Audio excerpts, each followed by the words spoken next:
નમસ્કાર વિદ્યાર્થી મિત્રો, આજે આપણે ધોરણ 9 સમાજ વિદ્યા પાઠ 5 ભારત આઝાદી તરફ પ્રયાણ વિશે માહિતી મેળવવાના છીએ. તો ચલો પાઠ 5 શરૂ કરીશું.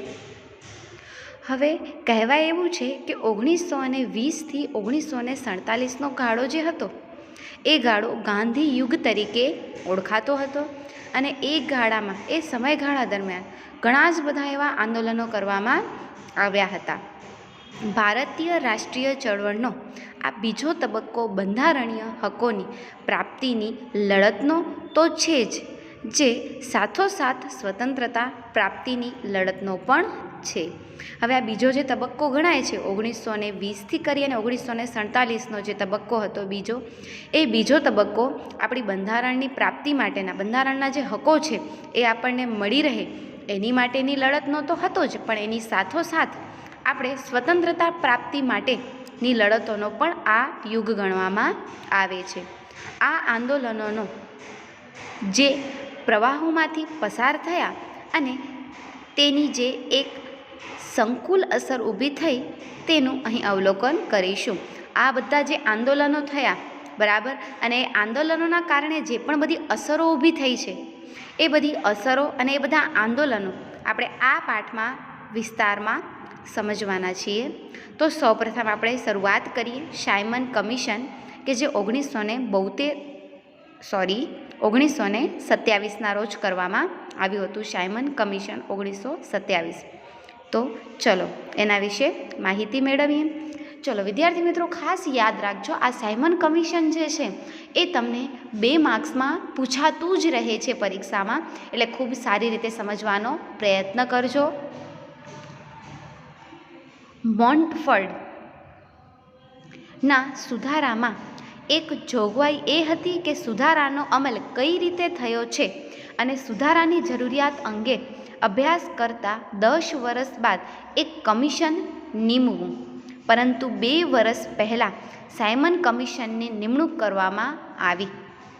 હવે શું કહે છે કે મોન્ટફોર્ડ જે છે એમણે જે સુધારા કર્યા હતા બરાબર, આ બંધારણમાં ને એ બધા કમિશનોમાં ને એમાં એ સુધારાઓની જોગવાઈ અનુસાર એમણે 10 વર્ષના અભ્યાસ બાદ એક કમિશન નીમ્યું હતું, પરંતુ 2 વર્ષ પહેલાં 10 વર્ષ થઈ જાય એના પછી એમને એક કમિશન નીમવાનું હતું.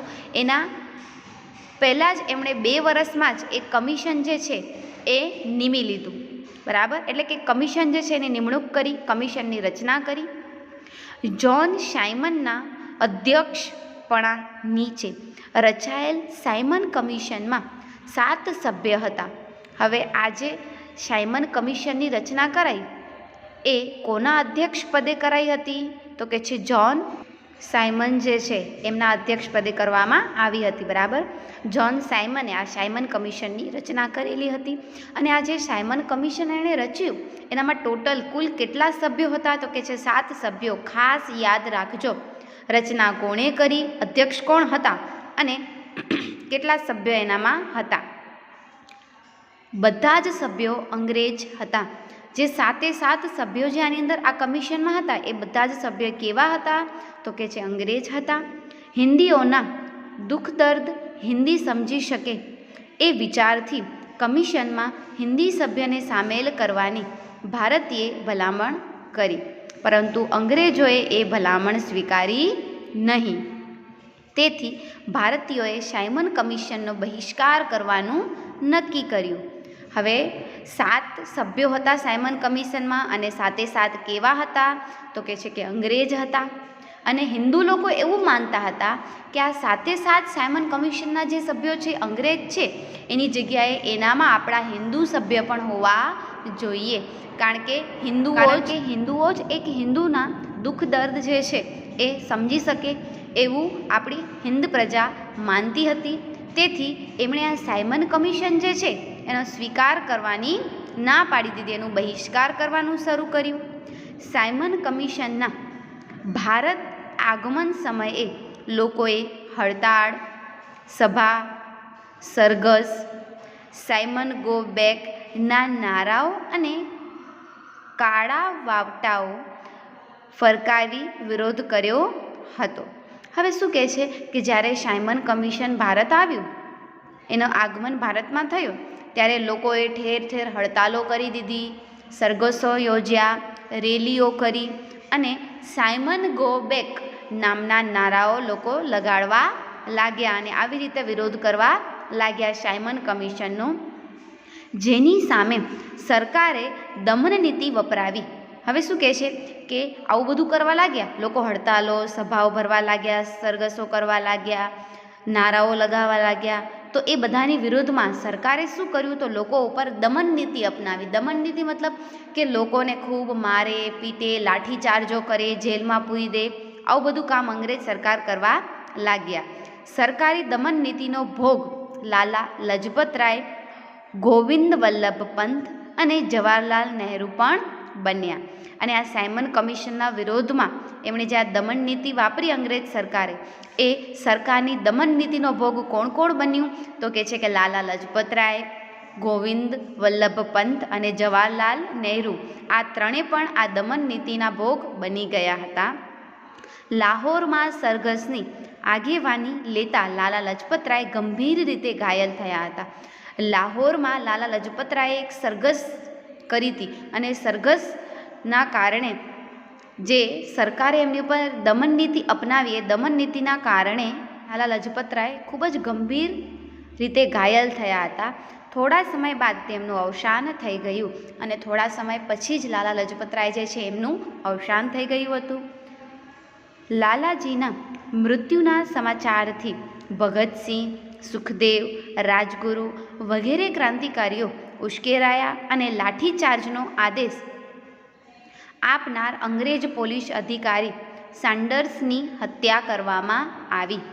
હવે જેવી આ સમાચાર જે છે બરાબર કે લાલા લજપતરાયનું મૃત્યુ થયું છે, એ સમાચાર ભગતસિંહ, સુખદેવ અને રાજગુરુ જેવા ક્રાંતિકારીઓ પાસે પહોંચ્યું, એટલે એ ક્રાંતિકારીઓ ખૂબ જ ઉશ્કેરાયા અને જે પોલીસ કર્મચારીએ લાલા લજપતરાય પર લાઠીચાર્જ કર્યું હતું, કયો અધિકારી હતો એ પોલીસ અધિકારી, તો કે છે સાન્ડર્સ, એ પોલીસ અધિકારી સાન્ડર્સની એમણે હત્યા કરી. તો વિદ્યાર્થી મિત્રો, સાયમન કમિશન સમજાઈ ગયું ને? ખાસ યાદ રાખજો, તમને 2 માર્ક્સમાં પૂછાય છે કે સાયમન કમિશનના અધ્યક્ષ કોણ હતા, તો કે છે જ્હોન સાયમન. એનામાં ટોટલ 7 સભ્ય હતા, 7 અંગ્રેજો હતા અને હિન્દુઓના દુઃખ દર્દ સમજવા માટે હિન્દુ સભ્ય હોવું જરૂરી છે, એની માટે હિન્દુ પ્રજાએ એનો શું કર્યો? વિરોધ કર્યો. અને એનો વિરોધ કર્યો અને ઠેર ઠેર સરઘસો, સભાઓ, હડતાલો કરી, એને કારણે અંગ્રેજ સરકારે એમની ઉપર દમન નીતિ વાપરી અને દમન નીતિના કારણે લાલા લજપતરાય ઉપર લાઠીચાર્જો કરવામાં આવ્યા અને લાઠીચાર્જમાં એ મૃત્યુ પામ્યા. તો ખાસ યાદ રાખજો, બરાબર, તમને પરીક્ષામાં પૂછાય છે. હવે આપણે આગળનો જે પોઈન્ટ છે એના વિશે માહિતી મેળવીએ, એના વિશે ચર્ચા કરીએ. ચલો, તો હવે આવે છે નહેરુ કમિટી. સાયમન કમિશનનો બહિષ્કાર થતાં હિન્દી વજીર બર્કનહેન્ડે સાયમન કમિશનનો ખરડો રજૂ કરતા જણાવેલ કે હિન્દના નેતાઓ બધા પક્ષોને અનુકૂળ બંધારણ ઘડી આપે તો બ્રિટિશ સરકાર તેનો વિચાર કરશે. હવે બધી જ પ્રજા જે છે એણે સાયમન કમિશનનો બહિષ્કાર કર્યો, બરાબર. તેથી હિન્દી વજીર જે હતા ત્યારના સમયના બર્કનહેન્ડ, એમણે એવો ખરડો રજૂ કર્યો અને એવું એમણે જણાવ્યું હિન્દી નેતાઓને કે જો તમે હિન્દીના નેતાઓ જે બધા છે એ બધા નેતાઓ સાથે મળી અને હિન્દ પ્રજાને જે પણ અનુકૂળ રહે એવો અનુકૂળ બંધારણ એ લોકો ઘડે તો બ્રિટિશ સરકાર એમણે ઘડેલો એ બંધારણ જે છે એના ઉપર વિચાર કરશે. આ અહેવાલને પડકાર સમજી હિન્દી રાષ્ટ્રીય મહાસભાએ મોતીલાલ નહેરુનો પ્રમુખ પદે નહેરુ કમિટીની રચના કરી. હવે આ અહેવાલ એમણે આપ્યો અને એ અહેવાલને હિન્દ રાષ્ટ્ર જે છે એણે શું કર્યું? એક પડકાર સમજ્યો અને આ હિન્દ રાષ્ટ્ર જે છે એણે મોતીલાલ નહેરુના પ્રમુખ પદે એક નહેરુ કમિટીની રચના કરી. જે અહેવાલ આપ્યો તે નહેરુ અહેવાલ તરીકે ઓળખાય છે અને આ જે અહેવાલ એમણે આપ્યો હતો એ અહેવાલને નહેરુ અહેવાલ તરીકે ઓળખવામાં આવે છે, જેમાં સ્થાનિક સ્વરાજ્ય, સ્વતંત્ર ન્યાયતંત્ર, મૂળભૂત અધિકારો પુખ્ત વય મતાધિકાર વગેરે બાબતોનો સમાવેશ કરવામાં આવ્યો. હવે આ જે નહેરુ અહેવાલ જે એમણે બહાર પાડ્યો એ નહેરુ અહેવાલમાં કોનો સમાવેશ કરવામાં આવ્યો તો કે છે નહેરુ અહેવાલમાં સ્થાનિક સ્વરાજ્યનો, સ્વાતંત્ર ન્યાયતંત્રનો, મૂળભૂત અધિકારોનો અને પુખ્ત વય મતાધિકાર છે આ બધી બાબતોનો સમાવેશ આ અહેવાલમાં કરવામાં આવેલો હતો. પરંતુ અંગ્રેજ સરકારે આ અહેવાલની ભલામણો સ્વીકારી નહીં. પરંતુ અંગ્રેજ સરકારે આ અહેવાલ જે રચના કરી હતી એ અહેવાલ અંગ્રેજ સરકારે સ્વીકાર્યો નહીં. ત્યાર પછી હવે આવે છે પૂર્ણ સ્વરાજ્યની માંગણી 1929. આ સમયે હિન્દી રાષ્ટ્રીય મહાસભામાં જવાહરલાલ નહેરુ, સુભાષચંદ્ર બોઝ જેવા યુવા નેતાઓ સક્રિય થયા જે પૂર્ણ સ્વરાજ્યના હિમાયતી હતા. હવે જવાહરલાલ નહેરુ, સુભાષચંદ્ર બોઝ જેવા ઘણા બધા નેતાઓ જે છે એ આ પૂર્ણ સ્વરાજ્યની માંગણીમાં સામેલ થયા અને બધા જ પૂર્ણ સ્વરાજ્ય માટે શું હતું, હિતમાં હતું. કારણ કે જેટલા વધુ નેતાઓ ભેગા થશે અને જેટલા બધા લોકો એમનો સાથ સહકાર આપશે એટલું જલ્દી જ આપણને પૂર્ણ સ્વરાજ્ય મળશે. બરાબર. સંસ્થાનિક સ્વરાજ્યથી યુવા વર્ગને સંતોષ ન હતો. પરિણામે રાવી નદીના તટે લાહોર ખાતે જવાહરલાલ નહેરુના અધ્યક્ષપણા નીચે હિન્દી રાષ્ટ્રીય મહાસભામાં પૂર્ણ સ્વરાજ્યનો ઠરાવ પસાર કરાયો. ત્યારબાદ 26 જાન્યુઆરી 1930ના દિવસે સ્વતંત્રતાના શપથ લઈ પ્રથમવાર સ્વતંત્રતા દિન ઉજવવામાં આવ્યું. હવે શું કહે છે કે પૂર્ણ સ્વરાજ્યની માંગણી જે કરવામાં આવી હતી એ માંગણીના પરિણામે રાવી નદીના તટે લાહોર ખાતે જવાહરલાલ નહેરુના અધ્યક્ષ પદે હિન્દી રાષ્ટ્રીય મહાસભા જે છે એણે પૂર્ણ સ્વરાજ્યનો ઠરાવ પસાર કર્યો. ક્યારે કર્યો તો કે છે 26 જાન્યુઆરી 1930ના રોજ. અને આ દિવસને આપણે સ્વતંત્રતા દિવસના શપથ લઈ અને પ્રથમવાર આપણે ત્યારે સ્વતંત્રતા દિવસ ઉજવ્યો હતો. એટલે ત્યાર પછીથી આપણે આ 26 જાન્યુઆરી 1930ના દિવસને સ્વતંત્ર દિવસ તરીકે ઉજવીએ છીએ. આ પછી સ્વતંત્રતા મળી ત્યાં સુધી પ્રતિ વર્ષે 26 જાન્યુઆરીને સ્વતંત્રતા દિવસ તરીકે ઉજવવાનું નક્કી થયું. જ્યારે એમણે સૌ પ્રથમવાર 26 જાન્યુઆરીના સ્વતંત્રતા દિવસની શપથ લીધી ત્યાર પછીથી દર વર્ષે 26 જાન્યુઆરીના દિવસને આપણે સ્વતંત્ર દિવસ તરીકે ઉજવવાનું નક્કી કર્યું. અને એ દિવસનું મહત્ત્વ જાણવવા આપણું બંધારણ એ દિવસે અમલમાં આવ્યું. અને એ દિવસનું 26 જાન્યુઆરીનું મહત્ત્વ જળવાઈ રહે એની માટે આપણું બંધારણ જે છે એને પણ એ જ દિવસે અમલમાં મૂકવામાં આવ્યું હતું. તો ખ્યાલ આવ્યો વિદ્યાર્થી મિત્રો આ પૂર્ણ સ્વરાજ્યની માંગણી કેવી રીતે થઈ. ત્યાર પછી આપણું આજનું ખાસ મોસ્ટ આઈએમપી ટૉપિક આપણે લેવાના છીએ જે તમને દર વખતે પરીક્ષામાં પૂછાતું રહે છે. તો ચલો આપણે એ ટૉપિક આજનું આપણું મોસ્ટ આઈએમપી ટૉપિક લઈએ. દાંડી યાત્રા 12 માર્ચથી 6 એપ્રિલ 1930. હવે દાંડી યાત્રા ગાંધીજીએ જે દાંડી યાત્રા કરી હતી બરાબર મીઠાના કાનૂનને ભંગ કરવા માટે. તો એ દાંડી યાત્રા જે છે એના વિશે આજે આપણે માહિતી મેળવીએ છીએ હવે. અને એ ખૂબ જ આઈએમપી પ્રશ્ન છે એટલે ખૂબ સારી રીતે સમજજો અને યાદ રાખજો. હવે દાંડી યાત્રા જે છે એ ક્યાંથી કયા સમયગાળા દરમિયાન થઈ હતી તો કે છે 12 માર્ચથી લઈ અને 6 એપ્રિલ સુધી આ દાંડી યાત્રા કરવામાં આવી હતી. ખાસ યાદ રાખજો તારીખ. ચલો તો શરૂ કરીએ આપણે. સવિનય કાનૂન ભંગના આંદોલનના ભાગરૂપે ગાંધીજીએ દાંડી ગામના દરિયા કિનારે જઈ મીઠાના કાયદાનો ભંગ કરવાનું નક્કી કર્યું. હવે ગાંધીજી શું નક્કી કરે છે કે સવિનય કાનૂન ભંગનો એમનો જે આંદોલન હતો સવિનય એટલે કે સારી રીતે વિનયપૂર્વક બરાબર બધા ભેગા મળી અને સારી રીતે વિનયપૂર્વક કાનૂનનો ભંગ કરે એની માટે એમણે ગાંધીજીએ શું નક્કી કર્યું કે એ દાંડી ગામના દરિયા કિનારે જશે અને ત્યાં જઈ અને જે મીઠા ઉપર કાયદો બન્યો છે એ મીઠાના કાયદાનું ભંગ કરશે એવું નક્કી કર્યું. 11મીની સાંજે આશ્રમમાં હજારો લોકોની જનસભાએ સત્યાગ્રહનો સંદેશ આપ્યો. હવે 12 માર્ચે એમણે દાંડી યાત્રા શરૂ કરી.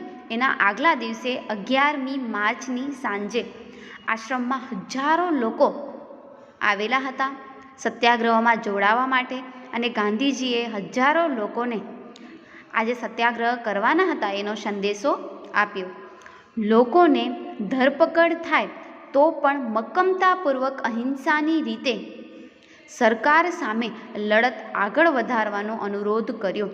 ગાંધીજીએ લોકોને અનુરોધ કરતાં કહ્યું કે લોકોની ધરપકડ પણ થાય છતાં પણ બધા જ લોકો એકદમ મક્કમતાપૂર્વક અહિંસાના રસ્તે આપણે સરકાર સામે આ લડત લડીશું અને આગળ વધીશું એવું ગાંધીજીએ પ્રજાને કહેલું હતું. અમદાવાદના સાબરમતી હરિજન આશ્રમ, જે હવે ગાંધી આશ્રમ તરીકે ઓળખાય છે, ત્યાંથી 12મી માર્ચ 1930ના રોજ વૈષ્ણવજન તો તેને રે કહીએ જે પીડ પરાઈ જાણે રે ગવાયું અને ભણે નરસિંહ તેનું દર્શન કરતા કુળ 71 તર્યારે એ પૂરું થતાં મહાપ્રયાણ શરૂ થયું. હવે શું કહે છે કે અમદાવાદના સાબરમતી હરિજન આશ્રમ જે છે, જે હમણાં હાલમાં ગાંધી આશ્રમ તરીકે ઓળખાય છે, ત્યાંથી 12મી માર્ચ 1930ના રોજ આ દાંડી યાત્રાની શરૂઆત કરવામાં આવી. અને શરૂઆતમાં લોકોએ વૈષ્ણવજન તો તેને રે કહીએ જે પીડ પરાઈ જાડે રે એમણે નરસિંહ મહેતાનું જે ગીત હતું એ ગાઈ અને એમણે આ દાંડી યાત્રાની શરૂઆત કરી હતી. ગાંધીજીએ કહ્યું, કાગડા કૂતરાના મોતે મરીશ પરંતુ સ્વરાજ્ય મળે નહીં ત્યાં સુધી આશ્રમ પાછો નહીં ફરું તેવી પ્રતિજ્ઞા સાથે सूर संग्राम को देख भागे नहीं, देख भागे सोई शूर नहीं ગાંધીજીના નેતૃત્વ નીચે સરોજિની નાયડુ, મહાદેવભાઈ દેસાઈ સહિત દાંડી કૂચની શરૂઆત કરી હતી. હવે શું કહે છે કે ગાંધીજીએ એક પ્રતિજ્ઞા લીધી હતી. આ સ્વરાજ્યની જે એમણે સવિનય કાનૂન ભંગનું જે આંદોલન એમણે જે કર્યું હતું શરૂઆત, ત્યારના સમયે એમણે એક પ્રતિજ્ઞા લઈ અને પછી એમણે આ દાંડી યાત્રાની શરૂઆત કરી. અને એ પ્રતિજ્ઞા શું હતી એમની? તો કહે છે ગાંધીજી કે કાગડા કૂતરાના મોતે મરીશ. કાગડા અને કૂતરા જેમ ભટકતું જીવન જીવતા હોય બધા પક્ષીઓ અને પ્રાણીઓ, એમ હું એમની જેમ ભટકતું જીવન જીવી અને એવી મોતે મરીશ. પરંતુ જ્યાં સુધી મને સ્વરાજ્ય નહીં મળે, એટલે કે જ્યાં સુધી મને પોતાનું રાજ્ય નહીં મળે ત્યાં સુધી હું મારા આશ્રમે, આ જે આશ્રમ છે સાબરમતી આશ્રમ, ત્યાં હું પાછો ફરીશ નહીં એવી પ્રતિજ્ઞા જે છે એમણે ગાંધીજીએ લીધી. અને બધાની સાથે ગાંધીજી દાંડી યાત્રા શરૂ કરી. અને ગાંધીજીની આ દાંડી યાત્રામાં સરોજિની નાયડુ અને મહાદેવભાઈ દેસાઈ પણ જોડાયા હતા. ખાસ યાદ રાખજો કે આ દાંડી યાત્રામાં કોણ ગાંધીજીની સાથે જોડાયું હતું? તો કે સરોજિની નાયડુ અને મહાદેવભાઈ દેસાઈ. અને બીજું એક મોસ્ટ આઈએમપી 1 માર્ક્સ માટે પ્રશ્ન છે તમારો કે દાંડી યાત્રા સમયે ગાંધીજીએ કઈ પ્રતિજ્ઞા લીધી હતી? તો એ પણ તમને આવડવું જોઈએ, બરાબર. એના ઉપરાંત તમને 1 માર્ક્સમાં એ પણ પૂછાઈ શકે કે દાંડી યાત્રા જે છે એ ક્યાંથી શરૂ થઈ, ક્યારે શરૂ થઈ, ક્યારે પૂર્ણ થઈ? તો ખાસ એ બધું યાદ રાખજો. ચલો, તો ત્યાર પછી આગળ આપણે સમજીએ. મહાદેવભાઈ દેસાઈ અને સરોજિની નાયડુ જે છે એ આ દાંડી યાત્રામાં જોડાયા. ત્યાર પછી અમદાવાદથી દાંડીનું અંતર આશરે 370 કિમીનું છે. અમદાવાદ જે છે સાબરમતી આશ્રમ અમદાવાદમાં, ત્યાંથી આ દાંડી ગામનું અંતર જે છે એ 370 કિલોમીટર જેટલું છે. દાંડી યાત્રામાં અસલાલી, બારેજા, નડિયાદ, આણંદ, બોરિયાવી, રાસ, જંબુસર, ભરૂચ, સુરત, નવસારી જેવા નાના મોટા નગરોમાં સભાઓ ભરી લોકોને સવિનય કાનૂન ભંગ અને મીઠાના કાયદાનો ભંગ શા માટે તેની સમજ આપી. હવે 370 કિલોમીટરનું જે અંતર હતું એ અંતરમાં દાંડી યાત્રામાં ઘણા જ બધા નાના મોટા એવા નગરો આવ્યા. અને એ બધા જ નગરોમાં ગાંધીજીએ સભા ભરી અને બધા જ લોકોને સભામાં શું કામ સવિનય કાનૂન ભંગ કર્યો અને શું કામ મીઠાના કાયદાનો ભંગ કર્યું એની સમજ ગાંધીજીએ બધા જ લોકોને સભામાં આપી. આ કૂચ જે ગામોમાંથી પસાર થતી ત્યાં લોકો રસ્તાની સફાઈ કરતા, પાણી છાંટી, તોરણો બાંધી શણગારતા. આ યાત્રાએ ભારતના લોકોમાં અપૂર્વ જાગૃતતા, અજબની એવી શ્રદ્ધા, ચેતના અને એકતાના જાગવાનું અદ્ભુત એવું કાર્ય કર્યું હતું. હવે શું કહે છે કે આ યાત્રા કરનારા જે પણ બધા સભ્યો હતા એ બધા જ સભ્યો જે ગામમાંથી પસાર થતા એ બધા જ ગામના લોકો એમની માટે રસ્તાઓની સાફ સફાઈ કરતા, રસ્તાઓ ઉપર પાણી છાંટતા, ઠેર ઠેર તોરણો બાંધતા અને ખૂબ જ સારું મજાનું એવું બધું શણગાર કરતા હતા. અને આ યાત્રાના સમયે ભારતના લોકોમાં ખૂબ જ અપૂર્વ એવી જાગૃતિ આવી ગઈ અને આઝાદી માટેની લડતમાં જોડાવાનું અને એના ઉપરાંત એકતાનું જે પણ છે કાર્ય એ આ યાત્રાએ કર્યું હતું. દેશભરમાં સત્યાગ્રહનું મોજું ફરી વળ્યું. ગાંધીજી તેના સાથીદારો સાથે 24 દિવસની પદયાત્રા બાદ દાંડી પહોંચ્યા. ક્યારે? તો કે 5મી એપ્રિલ 1930ના રોજ. હવે દેશભરમાં સંપૂર્ણ દેશમાં લોકોએ સ્વતંત્રતા માટેના ઘણા બધા આંદોલનો કરવા લાગ્યા અને એમાં ગાંધીજી એમના સાથીદારો સાથે 24 દિવસની પદયાત્રા કરી. 24 દિવસ એ પગે ચાલ્યા અને અંતે એ દાંડી પહોંચે છે. 12 માર્ચે નીકળ્યા હતા અને 5મી એપ્રિલ 1930ના રોજ એ દાંડીએ પહોંચે છે. 6 એપ્રિલ 1930ના સવારે બરાબર 6:30 કલાકે દરિયા કિનારે જામેલા મીઠામાંથી મુઠ્ઠી મીઠું લઈ મીઠાનો અન્યાયી કાયદો તોડ્યો. હવે ગાંધીજી 5મી એપ્રિલ 1930ના મધ્યરાત્રિએ 24 દિવસની પદયાત્રા બાદ દાંડી પહોંચ્યા અને બીજા દિવસે સવારે 6 એપ્રિલ 1930ના રોજ બરાબર 6:30 કલાકે ગાંધીજી જે છે એ દાંડીના દરિયા કિનારે જ્યાં મીઠું જામેલું હતું ત્યાં જઈ અને મુઠ્ઠીમાં મીઠું લઈ અને મીઠાનો જે અન્યાયી કાયદો હતો એને તોડ્યો. ગાંધીજીએ કહ્યું, मैंने नमक का कानून तोड़ दिया અને આ સમયે ત્યાં ઉપસ્થિત લોકોને સંબોધતા કહ્યું, હું બ્રિટિશ સામ્રાજ્યરૂપી ઇમારતના પાયામાં લૂણો ગાળું છું તેવા શબ્દથી સંબોધિત કર્યું. હવે ગાંધીજીએ ત્યાં મીઠું હાથમાં લઈ અને એમણે કહ્યું કે मैंने नमक का कानून तोड़ दिया એવું કહે છે અને ત્યાં ઉપસ્થિત જે પણ બધા લોકો છે એ બધા જ લોકોને સંબોધી અને ગાંધીજી એવું કહે છે કે આ બ્રિટિશ સામ્રાજ્યરૂપી જે ઇમારત છે એ ઇમારતના પાયામાં હું લૂણો ગાળું છું એવા શબ્દ એમણે ત્યાં સંબોધિત કર્યા. ત્યાર પછી શ્રી મહાદેવભાઈ દેસાઈ આ દાંડી કૂચને મહાભિનિષ્ક્રમણ સાથે સરખાવે છે.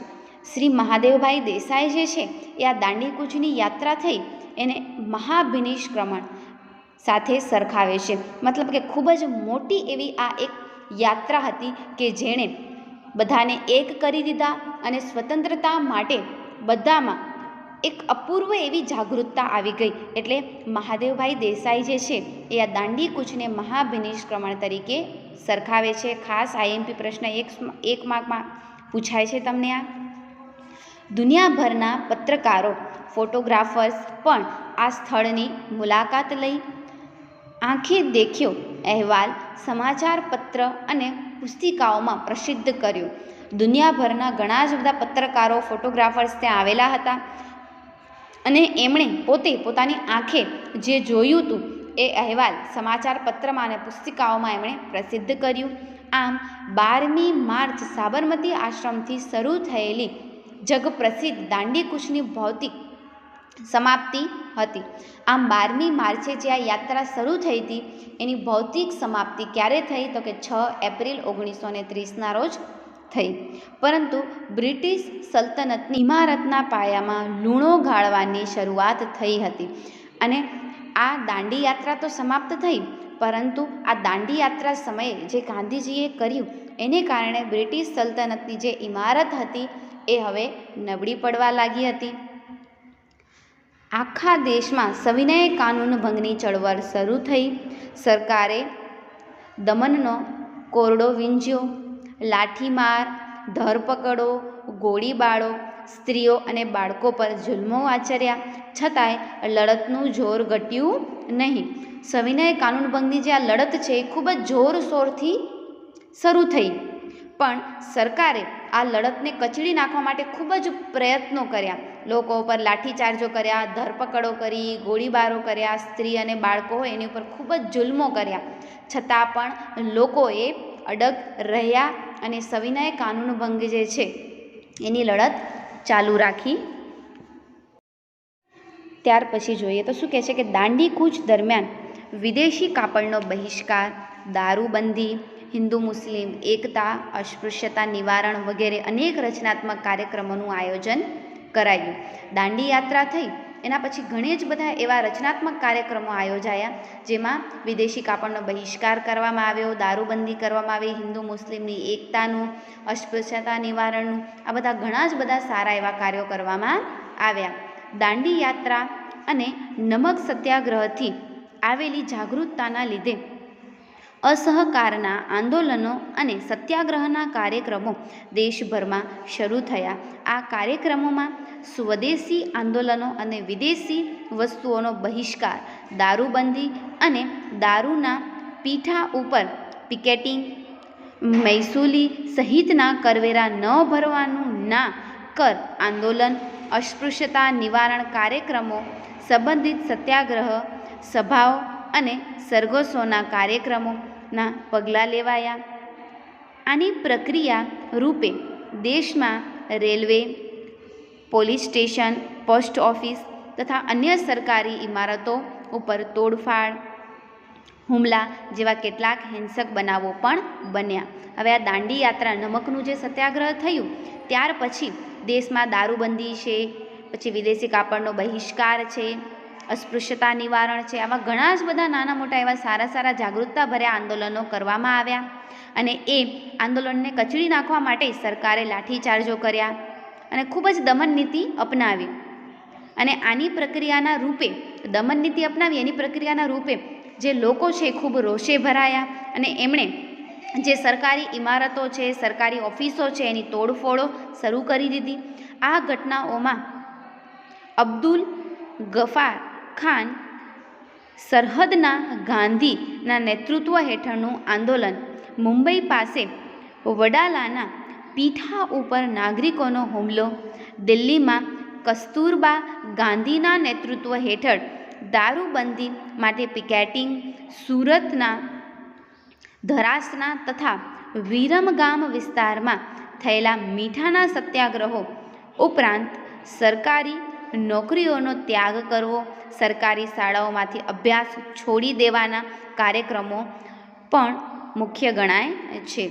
હવે આના ઉપરાંત શું કહે છે કે ઘણા બધા આપણાઓ નેતાઓ છે, નેતાઓના નેતૃત્વ હેઠળ ખૂબ સારી એવી કામગીરી કરવામાં આવી હતી. અને આના ઉપરાંત સરકારી નોકરીઓ છે એનો ત્યાગ કરવો, સરકારી શાળાઓમાં અભ્યાસ કરવું છોડી દેવું અને સ્વદેશી વસ્તુ અપનાવવું, સ્વદેશી શાળામાં ભણવું, એવા લોકોએ પ્રયત્ન કરવા લાગ્યા. તો વિદ્યાર્થી મિત્રો, આજનું આપણું આ પાઠ 5 જે છે એને અહીં આપણે વિરામ આપીએ છીએ. આગળનું આપણે જે ચેપ્ટર છે એને ફરી આવતા વિડીયોમાં જોઈશું નવા ટૉપિક સાથે. આજ માટે અસ્તુ.